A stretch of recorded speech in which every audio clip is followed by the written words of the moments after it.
Olá, eu sou o Caio Fischer e sejam muito bem-vindos ao Pod Léo. O pod que não está na Bolsa de Valores, mas faz de tudo para valorizar o seu conhecimento financeiro.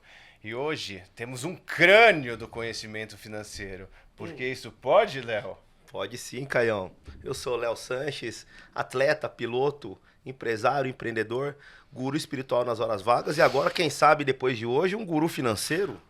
Estamos com ele? Estamos com ele, Caião? Estamos com ele, com muita honra. Sou teu fã. Obrigado, cara. Adoro teus comentários na Também gosto Jovem muito do Pan. trabalho de vocês. Léo também acompanha no Instagram aí as peripécias esportivas. Vou começar a te acompanhar fora do Pod Léo também. Por favor, vamos fazer coisas, vamos viajar. Vamos. Mas Quero me coloca ter nessa esse viagem aí de Tulum, viu? Que ele voltou de Tulum agora, ele tá estilo Tulum já. Final do ano eu vou com o Pililico, que é meu filho, eu vou pro México.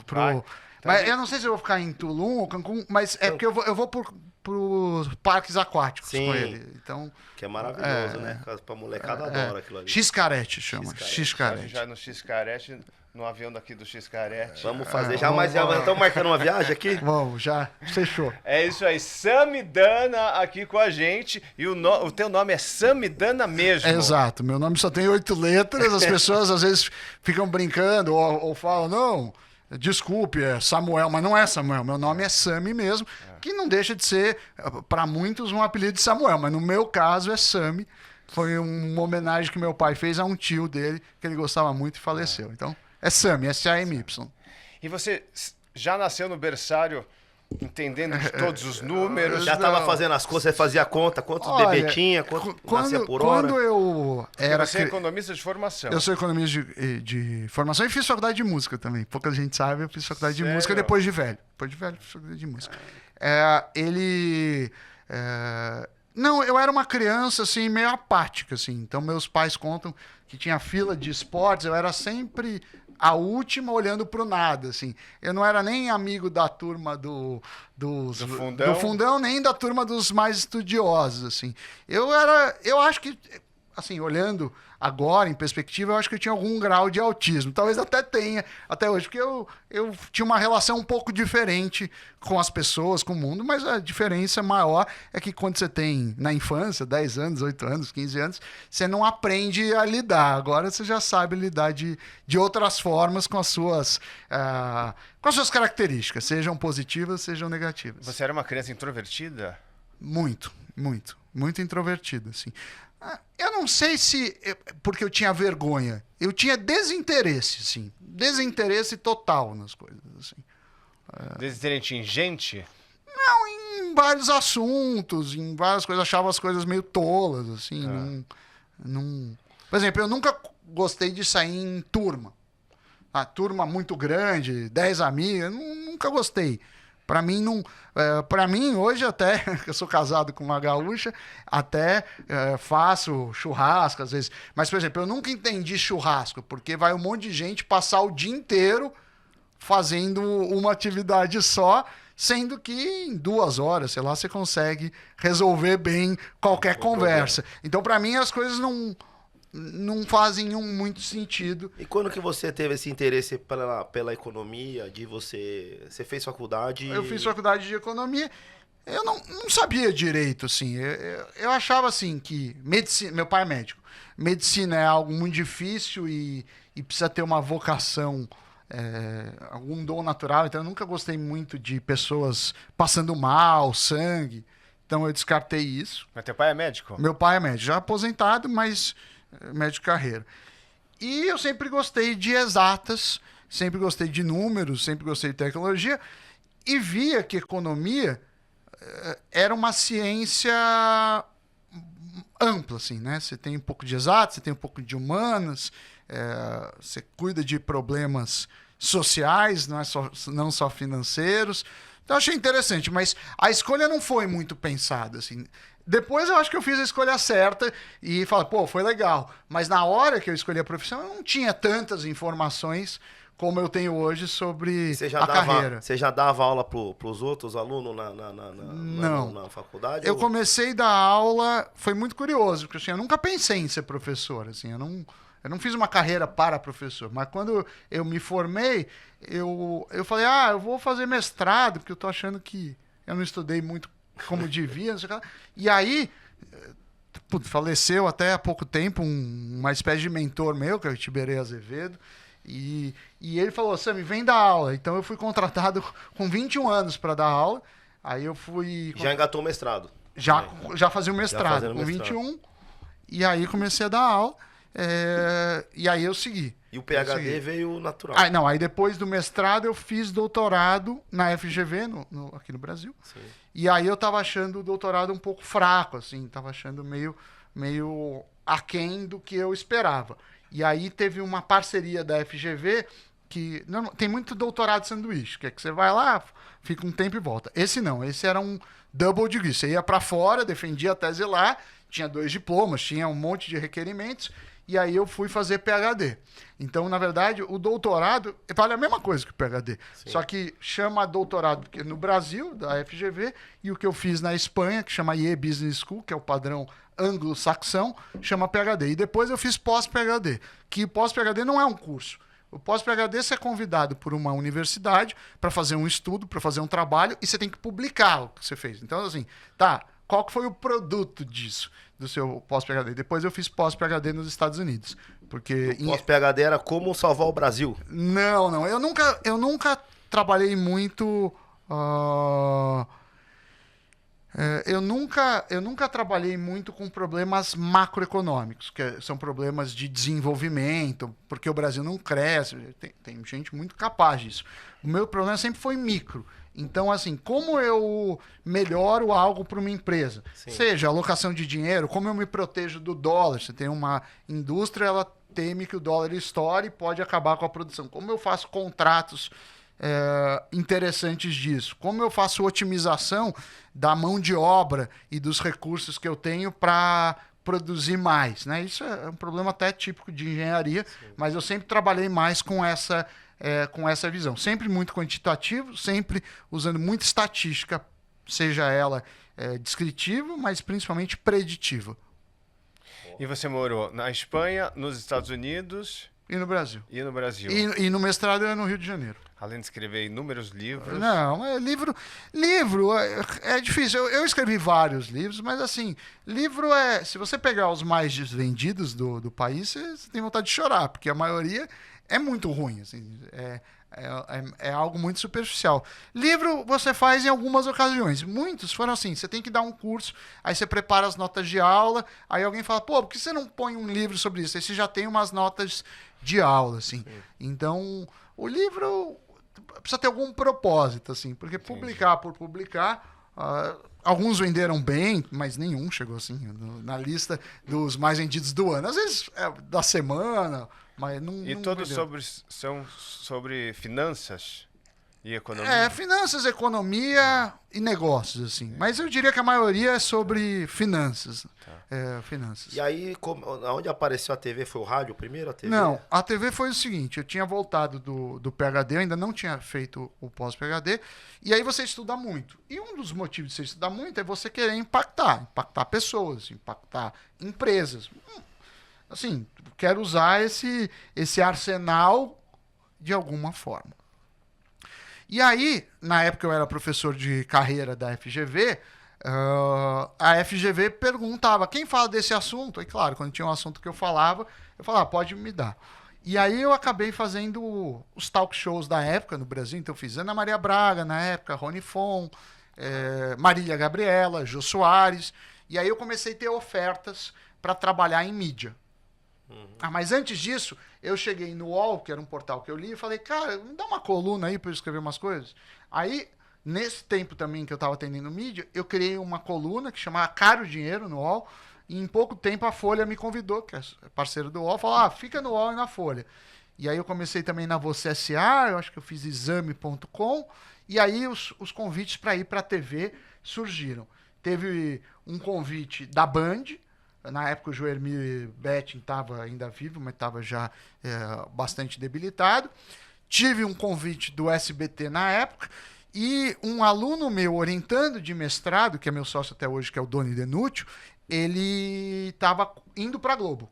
para ser jornalista, criando um programa na Globo News chamado Conta Corrente. Aí eu, pela proximidade com ele e por ser o Grupo Globo, eu acabei indo para lá e aí eu fiz muitas coisas, né? Eu fiquei 7 anos na Globo, aí eu fiz Globo News, cheguei a apresentar programa, ser comentarista, era comentarista do Jornal da Globo, do Jornal do Almoço, né, que é o SP1, do Hora 1 eu era comentarista também, fazia G1, fazia Valor Econômico, tinha coluna, jornal O Globo, escrevia para a Época Negócios também, depois eu fiz Rádio Globo, fiz Esporte TV, eu tinha 2 colunas, então eu usava estatística para analisar esportes. Até hoje eu tenho um bolão aqui, depois eu mostro para vocês. O bolão, hoje é da Jovem Pan, na época era da Globo. Sempre eu ganho o bolão usando só matemática preditiva disso.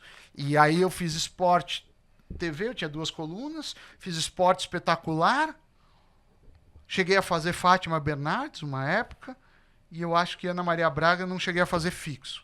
Mas eu fiz muita coisa no Grupo Globo. Espetacular. Esporte Espetacular, fazia uma vez por mês. Que eram estudos... estudos sobre... por exemplo, o juiz é caseiro, ou seja, ele rouba pro time da casa, então a gente usava uma metodologia para ver. Quer dizer, no bet você sempre ganha. Não é bem assim. Não é bem assim. Tudo na Globo, não trabalhou em outras emissoras?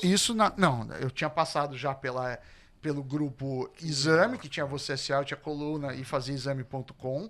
Tinha passado pelo grupo Folha UOL e depois Globo, porque G1 é Globo, Rádio Globo, Valor Econômico é Globo, Jornal Globo eu fiz, Sport TV que é Globo, Globo Aberta e Globo News. Eu fiz isso. E aí em 2019... Na Globo você só não apresentou o Corujão, foi isso? Não, apresentar mesmo, eu apresentava os quadros, que eu era comentarista, e tinha um programa durante um tempo na Globo News, que foi o Conta Corrente, que foi o que eu iniciei. Mas aí o programa nem existe mais, era uma equipe relativamente grande para um programa pequeno, e acabaram matando o programa, mas eu continuei lá. E aí em 2019, acabou meu contrato com a Globo, e a Globo mudou a política. A Globo teve um problema com o Ministério do Trabalho, e aí todos os profissionais viraram CLT. Mas eu era pequenininho, tô falando do Bonner, do Galvão Bueno, dos grandes. E aí eu tinha que virar CLT. Teria problema? Em tese, não. Na prática, teria muito. Por quê? Porque eu não poderia dar palestras, não poderia fazer consultoria. Você pode até dar palestra, mas não pode ter uma marca. Imagine, a MS me contrata para uma palestra, vai ter lá um drop wall, vai ter lá Claro. Gigante. Como que eu vou proibir, tirar? É impossível. Mas não pode porque você estava enquadrado nos contratos dos jornalistas. Se fosse CLT. Não, no meu contrato com a Globo era muito claro. Você pode dar consultoria? Pode. Pode fazer publicidade? Não pode. Você pode trabalhar para concorrente? Não pode. Mas item a item tava o que eu podia, o que eu não podia. Quando eu fosse para a CLT, aí é o compliance da Globo, não é uma coisa customizada. E o compliance da Globo, somente para o jornalismo, é feito para jornalista, não para um economista que atua no mercado. Claro. E aí, sei lá, 5%, 10% do que eu ganhava, eu não lembro, mas eu ganhava muito mais fora da Globo do que na Globo. A Globo me dava muita visibilidade, mas eu ganhava fora. Então, eu acabei seguindo até o fim o contrato, a Globo seguiu até o fim, tenho bons amigos lá, sou agradecido, tudo. E aí eu saí para ir para a Isinvest, porque aí o mercado financeiro estava bombando. Você tinha a Isinvest, que era a segunda maior corretora, muito atrás da XP, que era a maior, e tinha outras. A Isinvest era a maior, por exemplo, Tesouro Direto. Aí eu entrei como minoritário, mas como um sócio da Isinvest, que depois de um ano eu criei o Invest News, eu e o Doni também saiu, e aí a gente criou o Invest News, que foi vendido, que é da Isinvest, e a Isinvest foi vendida para o Nubank após um ano, por mais de 3 vezes o valor que a gente chegou. E aí, nesse meio tempo, eu fui cotado por vários veículos. SBT, eu acho que falou comigo na época, CNN falou, Record chegou a falar, Band chegou a falar de novo, quando eu estava saindo da Globo, mas eu escolhi a Jovem Pan porque a Jovem Pan tinha um contrato mais flexível, em que eu podia, porque aí eu já queria fazer publicidade, por exemplo, para a Isinvest, da qual eu era sócio. Eu queria ser o embaixador da marca. Eu nunca acreditei muito em ser embaixador. Tem muitos artistas que fazem. Hoje ele te oferece água, amanhã camiseta disso. Eu sempre quis trabalhar com valores maiores e poucas marcas. E marcas que realmente eu tivesse uma identidade, tivesse uma profundidade. Então a Jovem Pan topava, então acabei indo da Jovem Pan, onde estou até hoje, principalmente no Pânico, mas eu faço coisas no jornalismo, cheguei a fazer coisas no esporte lá também, mas foi isso. Assim, quer dizer, o Emílio Zurita, quando ele fala no Pânico que é um bilionário, é um bilionário. Não, estou longe de ser um bilionário, eu vivo bem, trabalho bastante, mas eu vivo do meu emprego. Para mim, você está num nível... ou você tem 1 bilhão, mas estou longe de chegar, mas que você está rico mesmo é quando você fala assim, se eu parar, estou garantido, meus filhos estão garantidos, eu ainda não estou nesse... E é modesto, né? É modesto. Você não vê as contas, ele tem que abrir as contas para a gente saber. Agora é o seguinte, como é trabalhar no Pânico, especificamente com o Emílio Zurita, e um programa que fez história na televisão brasileira?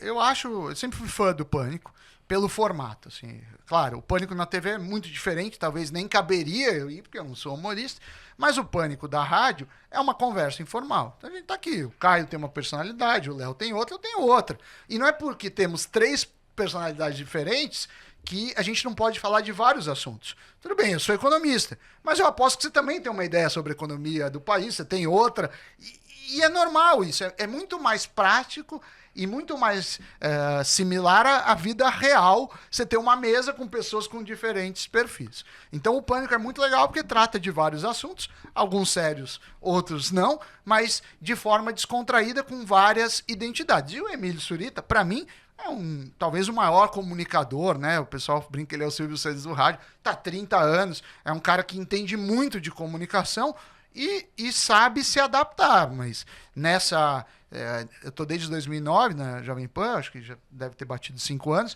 mas eu já entrevistei Bolsonaro, já entrevistei Ciro Gomes, o Boulos, o Lula a gente tentou entrevistar, mas ele não topou, mas seria um prazer entrevistar. Então, na Globo, fazendo um paralelo, claro, a Globo entrevista esses caras, mas jamais seria eu convidado. Seria o William Bonner, né? Se economista vai falar, não ia ser. E então é um grande aprendizado.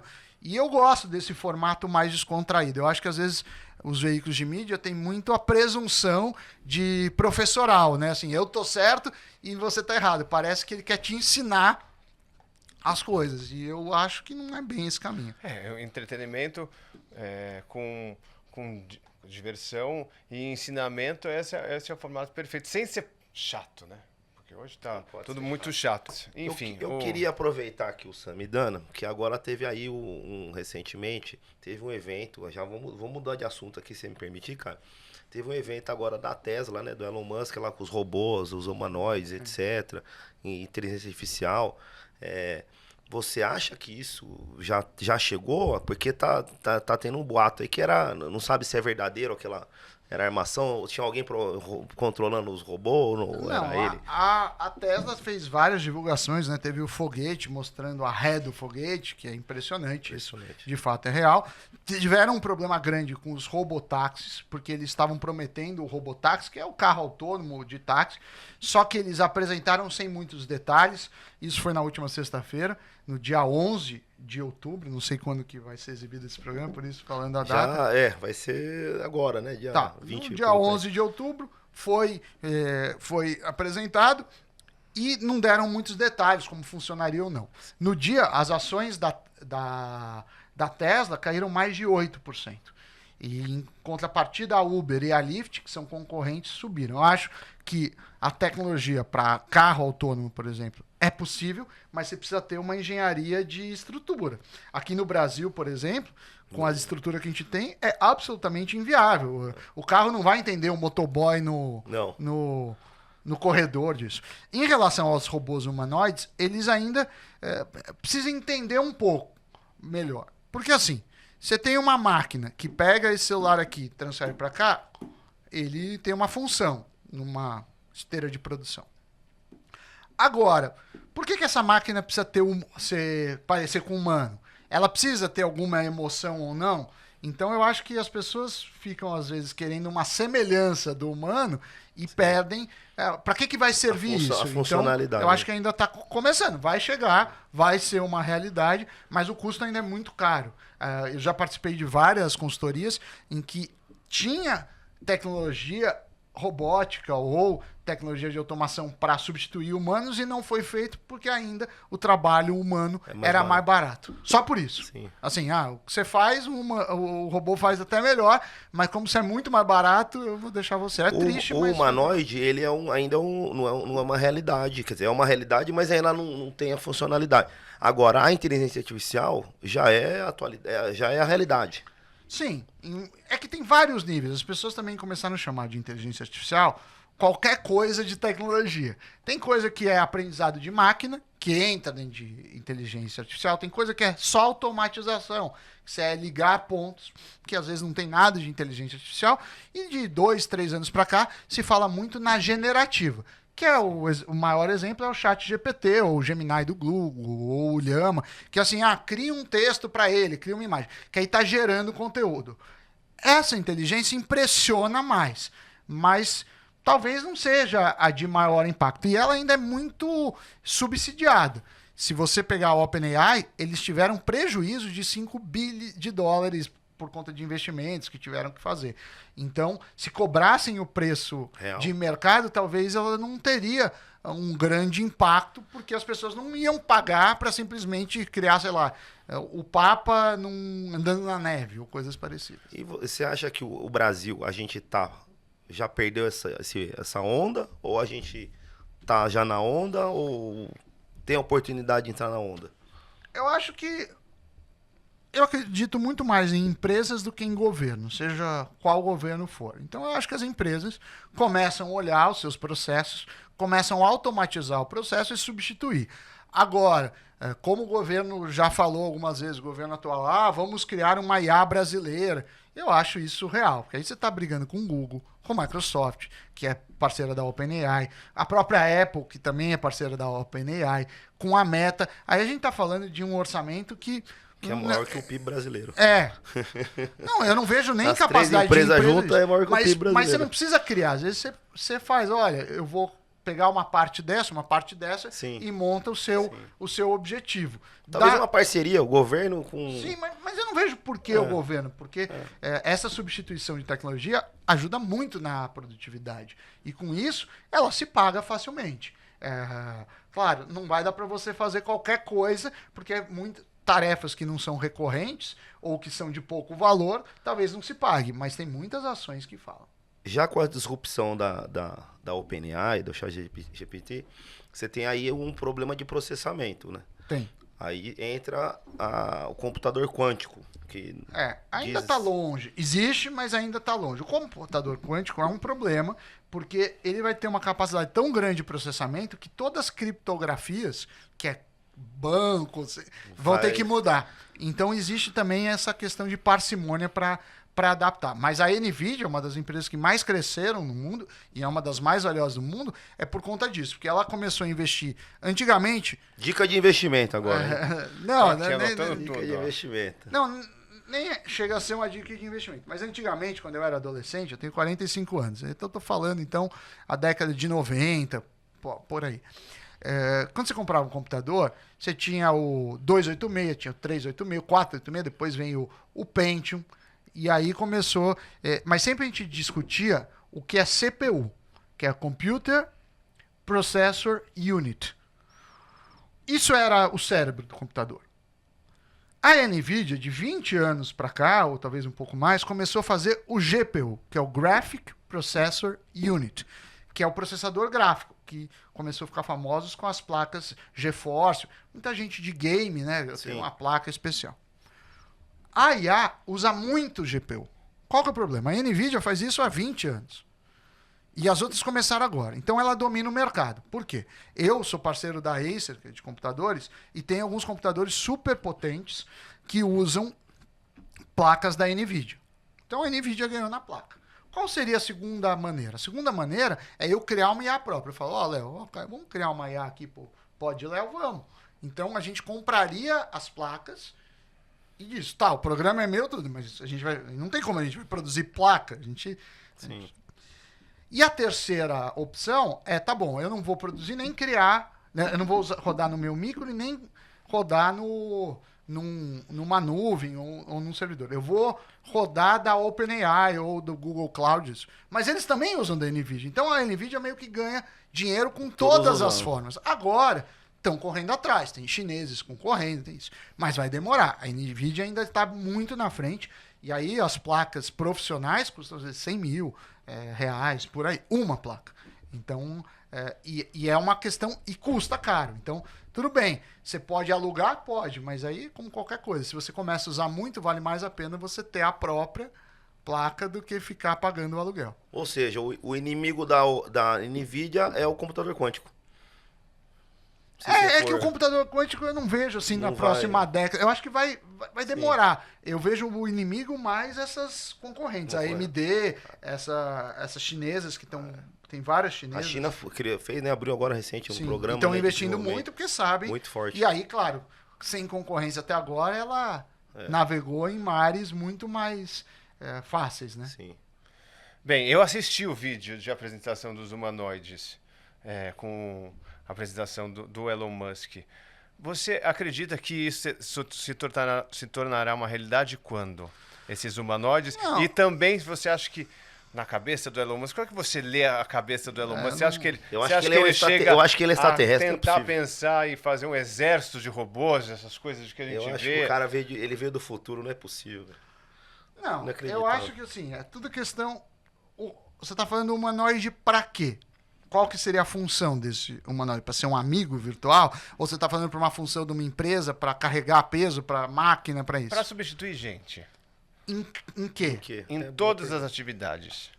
Não, eu acho que quase todas. Existe, eu acho que uma hierarquia. Em várias, a indústria já Essas que a gente já tem das montadoras, mas esses humanoides que estão vindo aí, que ele está divulgando. Humanoide psicólogo, por exemplo. O psicólogo, o copeiro, ou sei lá, até um soldado. Eu não sei o que. Hoje você tem tecnologia já para isso. Já é possível isso. Agora, para você criar um bom psicólogo, você vai ter que treinar muito. A base, precisa testar. Agora, para treinar isso, não precisaria se parecer um humano. Assim, eu não vejo a utilidade. Poderia ser uma Alexa.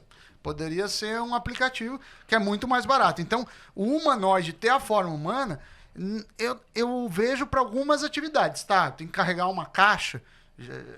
Já tem gente fazendo isso. Mas às vezes não precisa ser humano. Às vezes uma máquina que puxa como se fosse um guindaste é muito mais barato e eficiente. Porque os humanoides do Elon Musk, ele lançou que trabalha em casa e carrega sacolas e é um quinto membro, o sexto da família.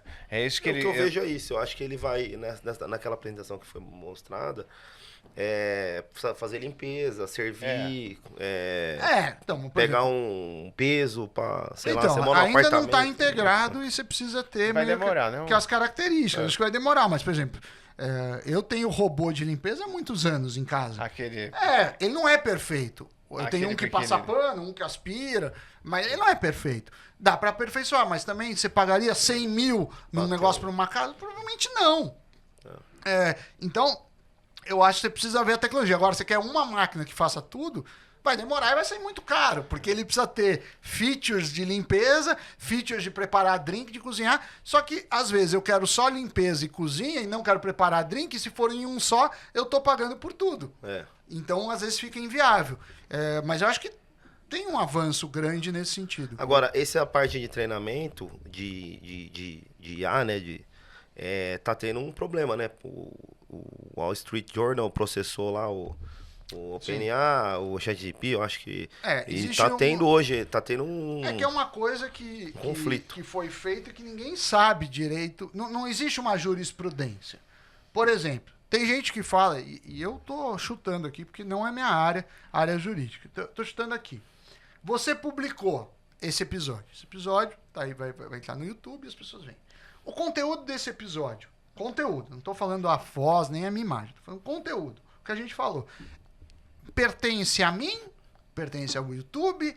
Ou é de domínio público? Uma vez publicado, tem muita gente que fala assim, se uma pessoa pode acessar, tá, beleza. Então... É domínio público. Tem gente falando assim, tá... ou falando assim, tá, eu comprei o Wall Street e treinei... Você comprou. Você comprou, em tese. só que ele fala assim, mas você não comprou pra treinar. Aí fica aquele negócio. Por exemplo, na Jovem Pan tem o IA News, se jogar aí depois que acabar o episódio, IA News Jovem Pan, que sou eu fazendo boletins. Põe o IA News aí na tela. IA News Jovem Pan, que é aparece eu dando notícias, tem um boletim diurno e um noturno, entra no Jornal da Manhã, que é o principal jornal, o principal produto jornalístico da manhã, e no Jornal da Noite, que é o principal produto da noite da Jovem Pan, eu falando um texto que não fui eu que fiz, uma voz que é a minha, mas não fui eu que gravei, e a minha imagem, e é tudo por IA. É uma empresa minha que chama Samp, samp.ai. E aí, eu sou dono da empresa e fiz essa sessão, mas se eu falasse, Léo, ou Caio, vamos fazer o avatar do Caio para usar, aí você ia falar, tá bom, mas eles podem pôr eu falando uma barbaridade que eu nem tenho...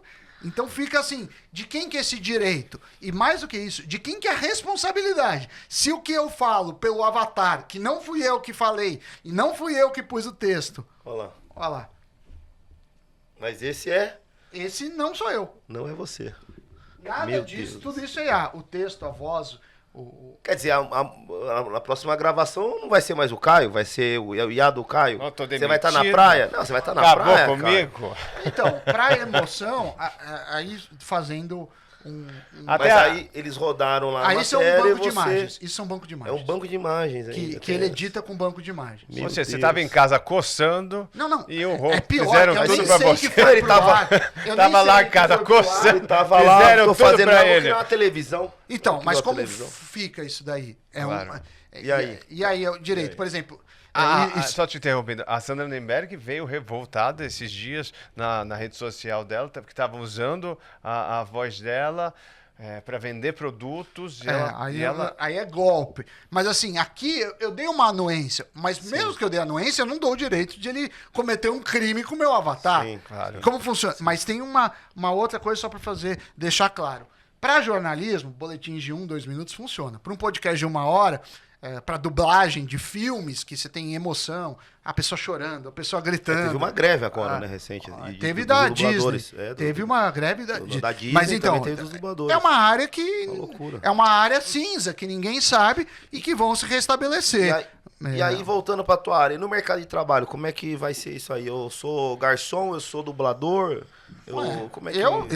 Eu tenho uma visão muito pró-mercado e liberal. Eu acho que as profissões surgem e profissões morrem. Então, se é dublador e tem uma tecnologia hoje para fazer a voz do Robert De Niro em português, com a entonação, ainda não tem isso, tá? Mas se tivesse perfeito em português, com a emoção, eu sinto muito, ele vai perder emprego. Eu também não saio mandando carta porque tem e-mail. Então, assim, vou mandar carta porque o carteiro precisa ter entrega. Cara, o mundo muda. Agora, o ser humano se adapta. Então, ele vai ter que criar outras coisas. E há quem diga, os mais pessimistas, que falam assim, por exemplo, o Brasil tem um problema. Meu filho tem 8 anos. Aí ele estuda numa boa escola, ele já está aprendendo a programar, ele sabe um pouco de robótica, eu obrigo ele a estudar matemática. Agora, se comparar ele com uma criança de 8 anos que está no ensino público e mora numa favela, ele vai ter uma vantagem muito maior do que aquela criança. Então, eu sou pró-mercado, mas eu também não sou burro de achar que as coisas se ajustam automaticamente. Então, o que a gente faz? Teria que dar uma educação boa para que eles possam concorrer. E tem gente que fala, isso não vai acontecer, então vai ter que ter uma espécie de Bolsa Família mundial, que assim, você não tem nada que você faça que gera valor, mas para você não morrer de fome, você vai ter uma graninha. Então, é um perigo, mas eu não acho que tem muito o que fazer. Se você criar regras, as pessoas vão começar tem uma a linha pular. muito grande, né, indo nessa, desculpa te interromper, mas tem uma linha muito grande, né, dessa de econômica, de que realmente vai ter que ter uma bolsa família mundial para falar o seguinte, ó, você não quer se especializar e você não quer estudar, ou não teve oportunidade também, e o governo vai te dar aí um... Então, porque por outro lado vai Por ser mês. muito mais barato, tecnicamente, produzir. Né? Vai ser muito mais barato produzir. É uma coisa que o ser humano vai se adaptando, e eu não acho que tem que ser resolvido agora, com o tempo. Sim. Com o tempo. Mas eu acho uma burrice. Como já se falaram, por exemplo, em determinado momento, a Meta, né, dona do Facebook, dona do Instagram e do WhatsApp, foi proibida de usar IA no Brasil, mesmo com anuência. Aí todos os países iam usar o IA e o Brasil não. Aí falaram, olha, entra aqui, o cara dá um consentimento disso. Porque também eu não acho que dá para barrar a tecnologia. Você barra a tecnologia para garantir empregos, primeiro que é muito triste. Fala assim, olha, o seu emprego só existe, não porque isso é bom, mas porque eu estou impedindo a tecnologia de fazer. E segundo, que as pessoas vão embora. As pessoas vão para lugares que você como empresa, eu soube que na Geórgia ou em Malta ou nas Ilhas Virgens Britânicas vai poder usar, o cara vai para lá. E aí você acaba exportando empregos, exportando receita. Então eu acho uma burrice brigar com a tecnologia. Agora, não é por isso que você não tem que ter leis. Assim, se a pessoa cria um avatar seu e comete um crime, essa pessoa precisa ser responsabilizada. A gente precisa entender como e de que forma. Mas aí eu acho que tem especialistas da área jurídica tratando disso. Agora, barrar a tecnologia me parece uma coisa muito inocente. Falando em brigar com a tecnologia, o que você achou dessa discussão toda e da volta do X para o Brasil? Olha, eu, do ponto de vista de empresário, eu acho ruim o X não estar no Brasil. Quando você olhava os países que o X foi proibido, é Venezuela, Cuba, são ditaduras. Agora, eu entendo, por outro lado, que você tem que seguir as normas do país que está. O que é ruim é que a gente fica meio perdido, mas teve a Moove. A Moove é uma empresa da Cosan, na semana passada. Ela faz óleos para carros. Eles iam fazer um IPO lá em Nova York. Ia ser o primeiro IPO em Nova York desde a abertura de capital do Nubank, que foi em 2020, eu acho. Ok, 4 anos. Tinha 3 vezes mais... Tinha 30 fundos interessados, tinha 3 vezes mais oferta para compra do que ações disponíveis. E, no final, eles não conseguiram abrir capital porque dos 30 fundos, só 3 confirmaram o interesse e eles falam em insegurança jurídica. O problema, ao meu ver, não é que assim é A ou B. O problema é você não saber se é A ou B e você, como empresário, poder mudar uma regra e fazer tudo. Outra coisa que eu achei muito estranha assim, é o Elon Musk, dono do X, mas dono da Starlink. A Starlink, salvo engano, ele é minoritário. A Starlink teve bloqueio de bens por conta de... É meio estranho isso, até porque nem sempre o investidor ou o acionista é o gestor.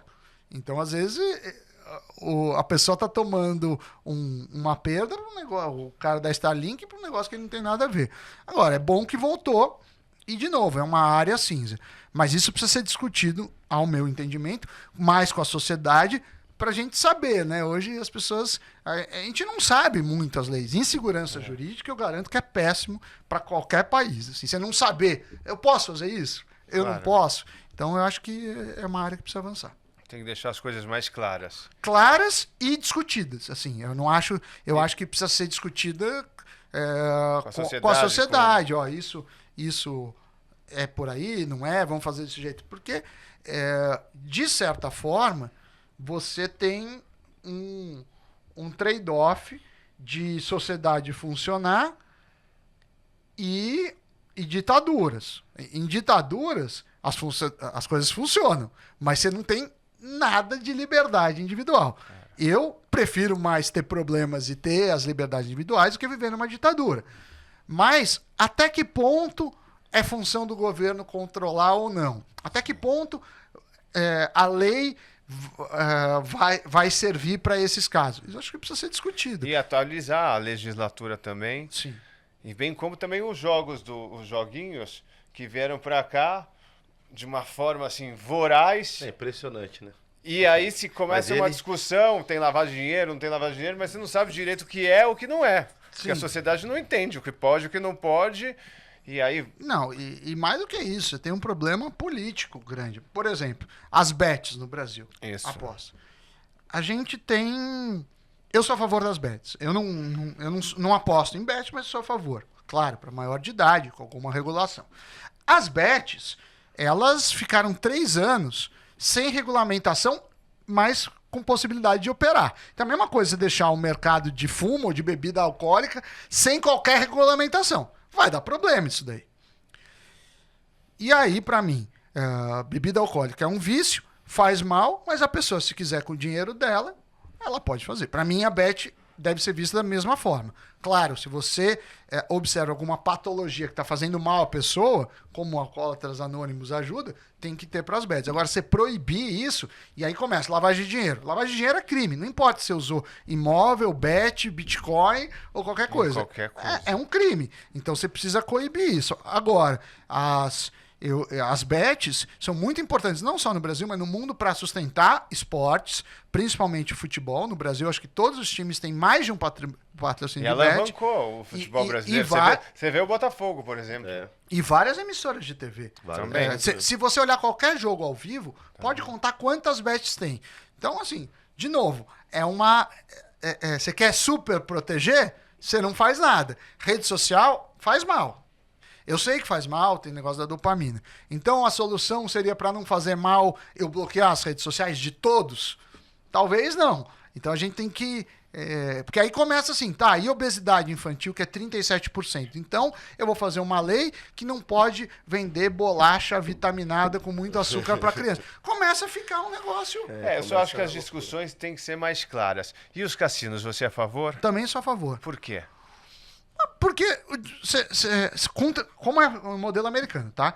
Então tem uma máquina, precisa ser auditada. Então ela fala assim, de cada R$1 que eu ponho, ela devolve 97 centavos. Então eu sei, pra mim, a pessoa que vai no cassino falando eu vou ficar rico, ela é ignorante ou maluca. E essa pessoa talvez precise de um tratamento. Mas muita gente pode falar, eu gastei R$50, R$100 no cassino e me diverti. Outro pode falar, eu me divirto vendo um filme no cinema. O que eu acho que não é certo, e isso sim deve ter uma lei, é propagandas falando assim, enriqueça só no... Pare de trabalhar no cassino, bastante. porque aí você está enganando as pessoas. Cassino é uma atividade de entretenimento. Agora, eu vou medir o seu prazer. Você pode ter prazer viajando, ou indo em restaurante, ou comprando roupa, ou indo em cassino. Não sou eu que tenho que falar o que você tem que fazer ou não. Porque vários hábitos que nós, seres humanos, temos não são dos mais saudáveis. E é bom pro turismo também, claro. É. E diferente de outros países da América do Sul, por que o cassino não anda aqui, hein? É estranho isso, porque na minha cabeça você deveria primeiro fazer o cassino físico para depois ir em bets. É muito mais fácil regular o cassino físico, porque aí você vê, tem uma criança jogando, você consegue monitorar, né? Cassino normalmente tem os zoneamentos dele, não pode abrir a torto e a direito, e é mais fácil regular do que bet, porque bet, por mais que você possa ter alguma verificação, é mais fácil o cara burlar uma verificação digital do que física. Então, eu acho que são Mas eu interesses acho que vai vir políticos. agora com a liberação do bet, é consequência vir, O provavelmente. cassino em já tá uma abertura. discussão. Teve os bingos, né? A gente teve Teve os bingos, os bingos E que mas fecharam. que autorizaram e depois De uma voltaram leva atrás. só, fecharam.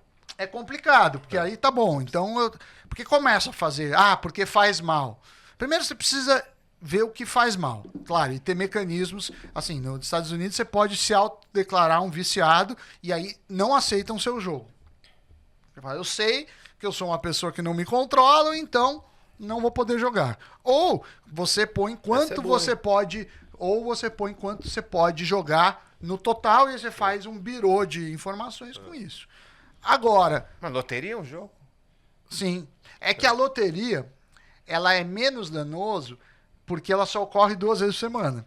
O cassino, Tá tá. comedido.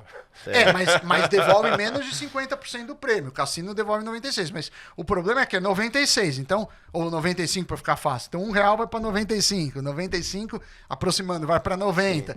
E você começa a girar rapidamente. Então, você tem fraude, primeiro, que pode ter jogos que não são auditados. Então, o cara fala que é um ganho e é outro. Segundo, pode ter lavagem de dinheiro, que se for cometido um crime precisa ser cumprido.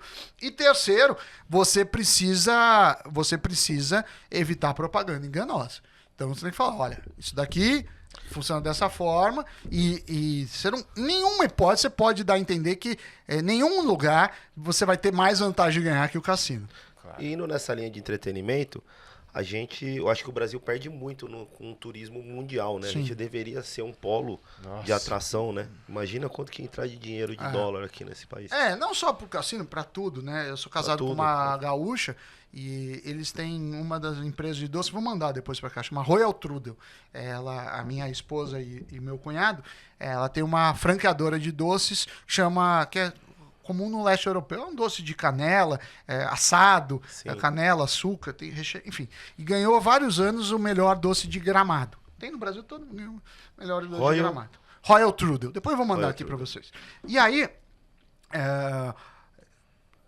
com as enchentes do Rio Grande do Sul, meio que acabou a cidade. Porque ainda que fisicamente Gramado não foi tão atingido, as pessoas do entorno foram. Você não tem acesso para chegar a Gramado, porque você não tem mais voo. Agora dia 20, vai voltar os voos no terminal de Porto Alegre. Por enquanto estão usando a base de Canoas. E você vai... E você não tem estrutura. Então, um dos problemas do Brasil é a infraestrutura. Não só de rodovia, como de avião. Tem várias cidades que, mesmo saindo de São Paulo, você demora mais de um dia para chegar e que fica inviável. Eu sei disso porque às vezes tenho convite de palestra e falo, cara, não dá porque eu não posso faltar 2 vezes no Pânico. E mesmo se pudesse, eu teria que te cobrar tanto para fazer... porque eu tô cobrando o meu tempo. Chegar. Cara, ainda a gente tá sonhando com o trem-bala. Trem bala. Eu acho que a gente perde muito o turismo. Você pega o América Central, né? Você pega país ali que o turista americano chega. Meu Deus do céu, navio. Chega um navio, quanto que deixa de dólar? Não, de tudo. E você vai de Miami para Orlando, tem que trem. Na Europa tem trem, tudo quanto é lugar. Agora, falando em trem, em cassino, em viagem... sobre dólar, você que é um cara que tem de dólar, euros, a gente libras, compra ou vende? O Caião quer saber. O sonho que um dia a gente já teve distante de o dólar ser a menos de 3. Você acha um sonho impossível? É quase impossível. Impossível nada mas é quase impossível. Não tem muito sentido o dólar. Se até já te explico de uma forma muito simples. A inflação no Brasil deve fechar esse ano em 4,5%. Nos Estados Unidos tá muito alta, tá nas mais altas histórias, mas a gente pode falar em 2, como eles projetam. Então você tem uma moeda que desvaloriza 4 e a outra que desvaloriza 2, em termos de poder de compra. Então, no longo prazo, a tendência é sempre desvalorizar. Agora, se é hora de comprar ou vender, eu não entro nessa porque o mercado dá o preço. Se alguém está te vendendo por R$ 5,50, primeiro, a pessoa que está te vendendo acha que vai baixar, porque senão ela não seria tola de te vender por um preço menor. E quem está comprando acha que vai subir. Então, por um equilíbrio de mercado, o preço é aquele. O que eu digo para empresas, ou se você tem vontade de morar em outro país e vai ter um gasto em dólar, é assim, comece a fazer um patrimônio em dólar para você ter receita em dólar para pagar em dólar. Se for em euro, a mesma coisa. Se for em libras esterlinas, a mesma coisa. Então é muito mais um casamento do que a gente chama de passivo com ativo, né? Asset Allocation Management, do que uma conta. Mas gostei do raciocínio. Quer dizer, se eu quero ir para os Estados Unidos, eu viajo muito para os Estados Unidos e quero gastar em dólar. Sim, você começa a ter um patrimônio para ter uma receita em dólar, porque problemas acontecem. Se tiver um problema pontual no Brasil, pode desvalorizar muito e tornar a viagem inviável, não acaba a sua vida. Mas tornar, às vezes, sua vida que você planejou lá inviável... Você vai comprando aos pouquinhos. Sempre aos poucos você vai fazer um raciocínio argentino. Um pouco, mas é um pouco a maneira de ver. Ninguém sabe disso. E assim como pode acontecer um fator nos Estados Unidos ou aqui no Brasil que valorize muito o real. Mas, em geral, você não é um especulador em dólar. Então, você vai ganhar dinheiro com o que você faz de melhor, comunicação, esporte, indústria, o que for, e usa o mercado financeiro para se proteger. O que eu acho engraçado, estranho e ingênuo é uma pessoa que a vida inteira foi comunicador, se dedicou à comunicação, faz bem isso, e por algum motivo ela acha que vai ganhar mais dinheiro no mercado financeiro do que no que ela faz melhor. Nada leva a acreditar que você não vai, que você tem por que ganhar dinheiro em algo que você não é muito bom. Então use o mercado financeiro de forma prudente para proteger patrimônio, para proteger poder de compra, seja ele em real, seja ele em dólar. E entrando nessa linha de proteger o patrimônio, e as reformas tributárias? Quer dizer, a reforma tributária, que tem uma reforma tributária, mas ninguém ainda sabe que com a reforma. A reforma tributária era necessária. A gente tinha... quando você tem várias coisas para analisar de imposto. É a alíquota. A alíquota do Brasil é muito cara. Mas a reforma tributária não trata disso. Ela trata da forma. Porque o governo gasta muito, porque a gente gosta de um governo presente na nossa vida, porque o governo tem 200 mil estatais, o governo se mete em tudo. Então, é uma escolha. Você quer o governo se metendo em tudo? Você tem que pagar mais imposto. Você quer serviços mais básicos, como eu sou a favor de só educação, saúde e segurança? Você vai pagar menos. Mas isso é uma escolha. Tem países que se dão muito bem pagando muito. Suécia, Suíça, altíssimos impostos lá. E o governo é muito presente e faz bem. Mas não é isso que está discutindo. Quando a gente pega ranking de complexidade tributária, que assim, quão difícil é entender os impostos. O Brasil, quando não é o pior, está entre os piores. Entre os 5 piores de 60, 70 países que normalmente são avaliados. Não chega a ser 100 países avaliados. Então, qualquer coisa é melhor. Aqui a gente paga imposto na origem e no destino. Cada produto tem um imposto diferente. Os economistas chamam de manicômio tributário. Isso é um problema. Então, precisava ser feito algo. Agora, a reforma é ideal? Acho que não, mas talvez ela seja possível.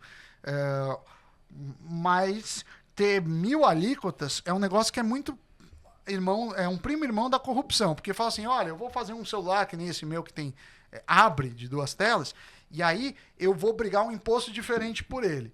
A hora que eu faço isso, claro, eu vou contratar um exército de advogados que muitas vezes vão negociar com o político que ele vai dar uma canetada e pode economizar bilhões. Se fosse assim, olha, o imposto de consumo é 15% e acabou. Não importa se é celular, se é relógio, se é barco, se é avião, porque ficaria mais fácil. Os países normalmente fazem isso. Tem um imposto para consumo, um sobre renda e vícios. E aí a gente pode incluir cigarro, bebidas alcoólicas, jogo, se for, ter um adicional. Então, além daqueles 15, você vai pagar mais 10. Mas no Brasil são puxadinhos. O setor fala assim, não, porque o meu setor é primordial. Não, porque o meu setor é primordial. Aí, cada vez que um setor ganha um benefício, para compensar aquele benefício, você tem que aumentar o imposto de todos os outros.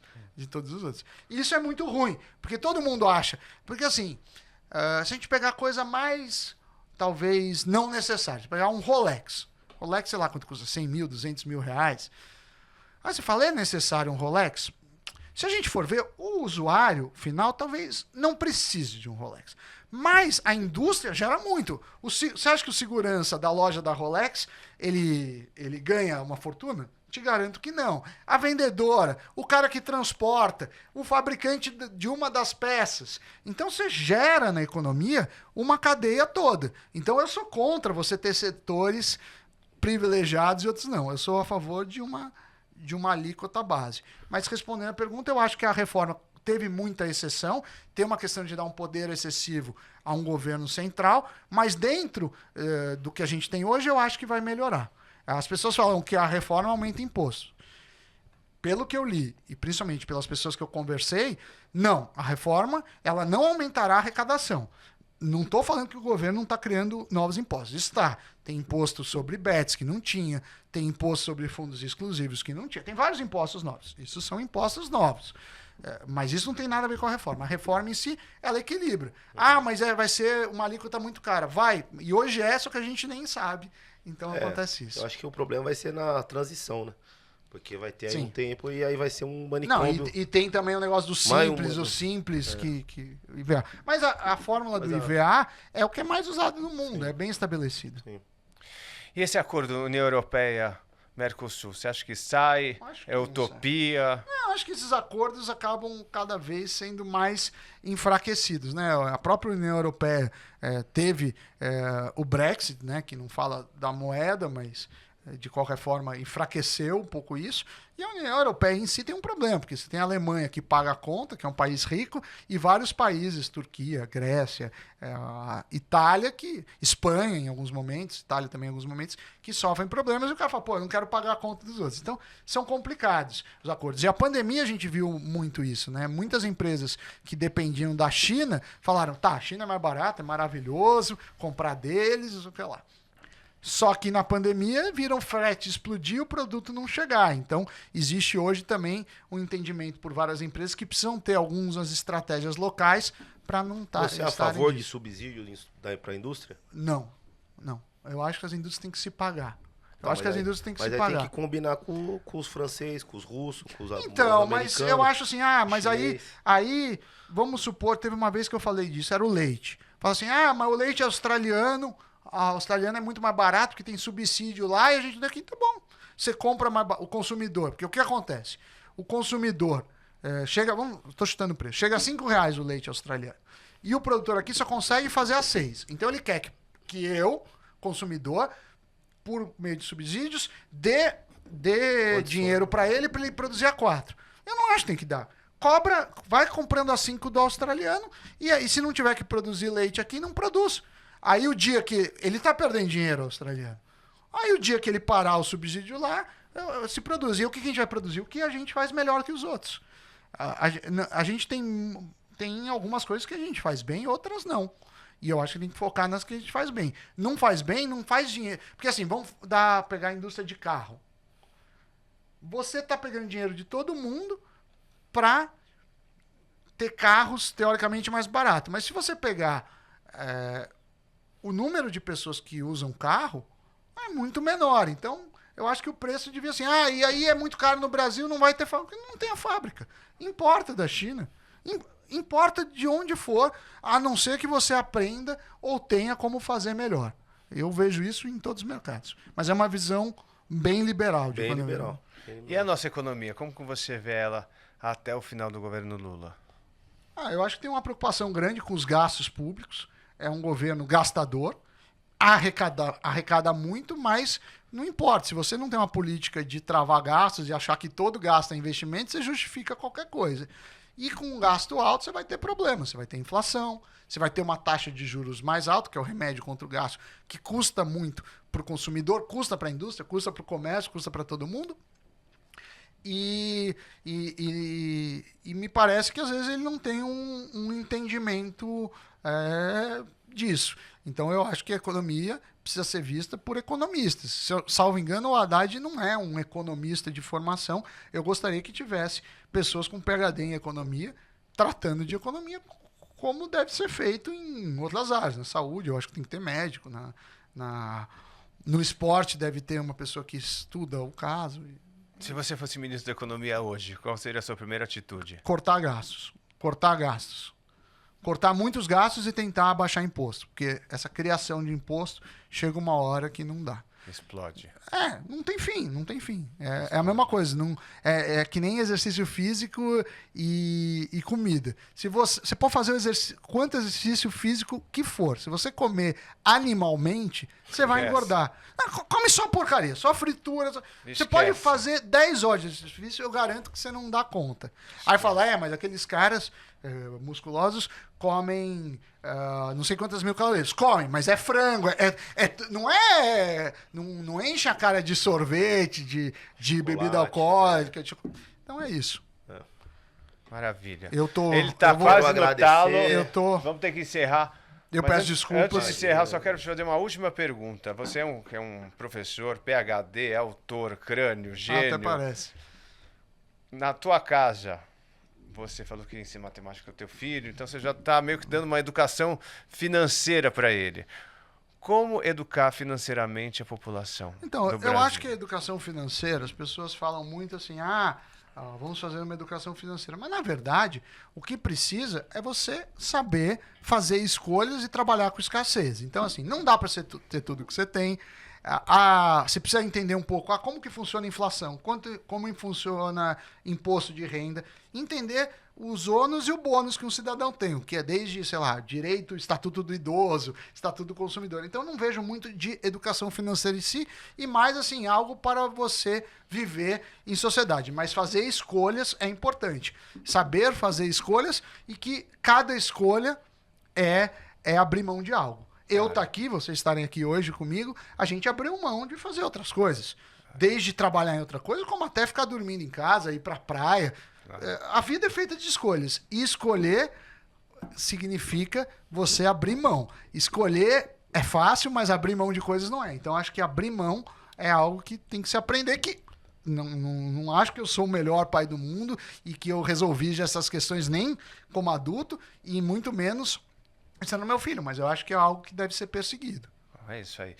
Escolhemos bem o convidado hoje, obrigado. hein? Obrigado. Quero te agradecer. Dá um Obrigado, beijo lá no Sani. Surita e toda a Bom, turma obrigado, do Pânico, cara. galera da Jovem Pan.